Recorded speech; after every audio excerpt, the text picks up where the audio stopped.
Exclusive. Prince Harry may not have spoken to his father King Charles to wish him a happy 75th birthday yesterday, despite the Duke briefing that he had planned to make the trans-Atlantic call.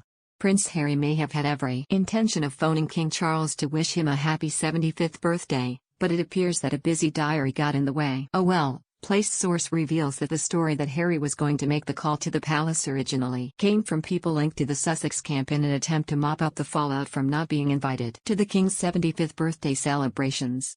But sources revealed that no such call took place yesterday, as Harry neglected to arrange a time that fitted with the King's very busy schedule, which included 2 royal engagements and a private birthday party. News of the phone call came as a surprise.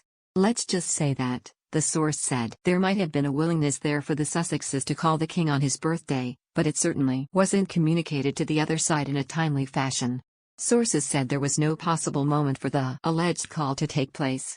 The King certainly didn't take the call during the day while he was busy working, the source said. The evening was spent with his family and friends and he didn't have a private moment all evening. Separate sources went further and said the King was aware Harry was ringing, but he refused to pick up the phone. There was no call. Every time Harry calls his father, Charles waves the phone away, they said. He does not want to hear from him until he apologizes. Buckingham Palace declined to comment at first, but later suggested a call did in fact take place and another phone call is scheduled for next week.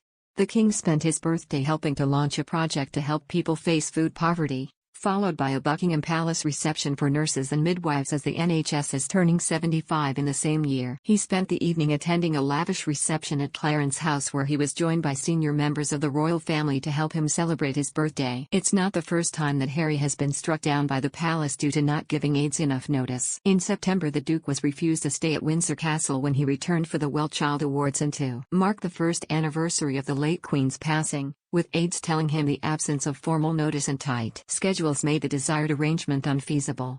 Earlier in the year when the Duke returned for court appearances, he didn't meet up with his father and was simply told the King was too busy for a family reunion. Charles and Harry are understood to have had minimal contact for months. Relationships have been strained since the release of Harry's tell-all memoir Spare, published in January, and a Netflix series, which was released a month early. In both Harry leveled a number of attacks against his family. He lashed out at his father's parenting skills and accused wicked Queen Camilla of leaking stories to the press. The Prince and Princess of Wales were also in the firing line, with William still furious at his brother in refusing to have any contact with him.